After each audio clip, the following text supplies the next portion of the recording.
And to China, yet again another example about how they have completely infected the United Nations. As you know, there was a decision by the world community to have an inquiry into their mishandling of the virus, which of course has now killed more than 500,000 people, and tonight puts another millions of people under lockdown in Melbourne. There was even, of course, great celebration because China had decided to punt this from the organisation that Australia wanted to investigate to the World Health Organization, the same one that had let China off the hook how many times? And we learned today about why China was happy for the World Health Organization to be the ones investigating all of this. Because guess where they're going to start their investigation? By trusting China. It doesn't mean that we will be starting from scratch. There is capacity actually in China to do research. So as Mike said, we will pick up from what's already done.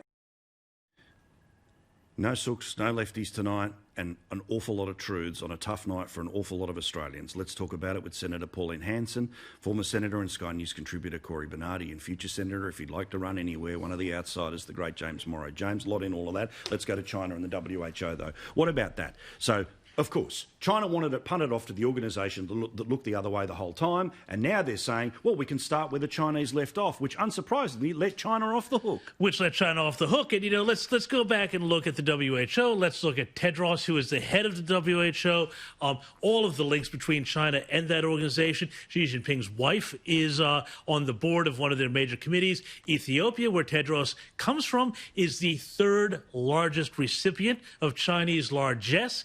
There are so many other ties here. The idea that we're going to get anything close to the truth out of this investigation is a nonsense. We know what happened. We don't know where exactly it came from, but we know that it was made inestimably worse because Beijing lied and people died. Yeah, I mean, again, Corey, you spent a little bit of time at the United Nations for your sins.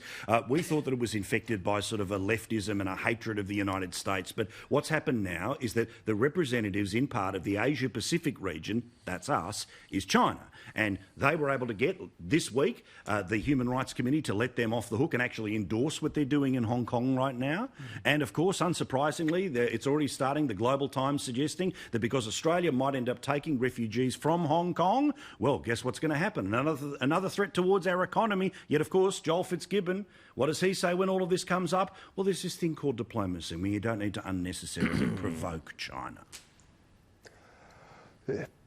Paul, it's appalling what's going on. And the UN, once you understand how it works, you realise that it is entirely corrupted.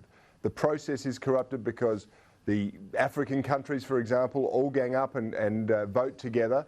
They're influenced by the money that comes to them from China. The Arab countries a bit the same. It's all against the West. Let's take on the great Satans in America and Australia and the Five Eyes network.